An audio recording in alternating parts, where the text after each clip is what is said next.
เกิดมาโดนเลยเท่าอยากเก็บอยากเบาหาวน้ำสาวซ้ำน้อยเท่าจนหัวงอยังมาถึกหลอกด้วยความซ้ำอ้อยลงมักเด็กหน่อย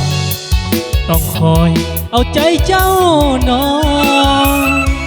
อยากได้ยังผู้เฒ่านี่ก็หาให้ซื้อทองให้ใส่เหลื่อมทั้งแขนทั้งคอมือถือรุ่นใหม่เงินทองหยิบใส่จนพอยังแอบความนุ่มลูกหล่อมานอนขี้คอคิดนอกใจเฮา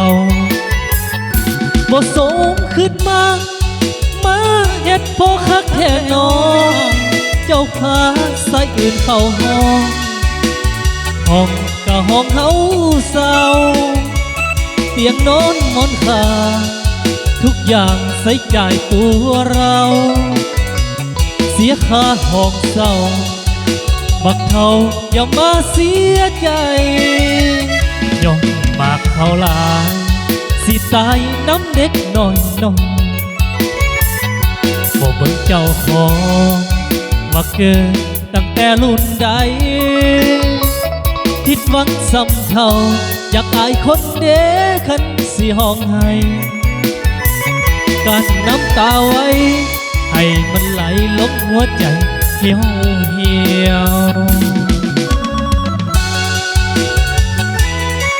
โอ้ยจังแม่นเนาะ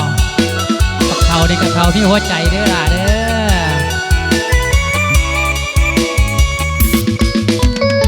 ถึงง่ายที่เท่าเด็กเดียว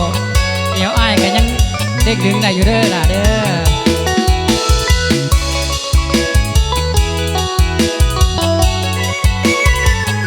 บ่สมขึ้นมา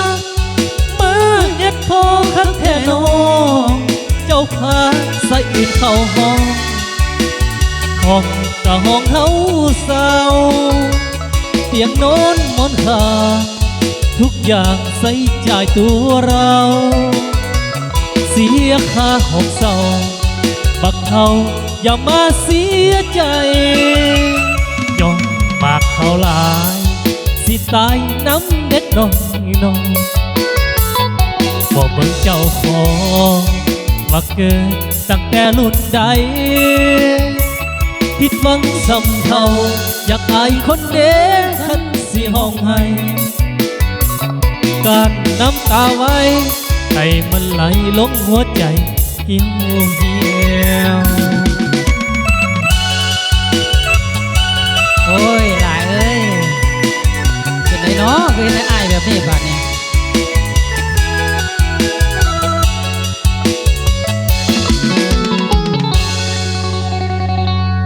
เจ้าโอ้ยผิดหวังซ้ำเถ่าเพิ่นว่า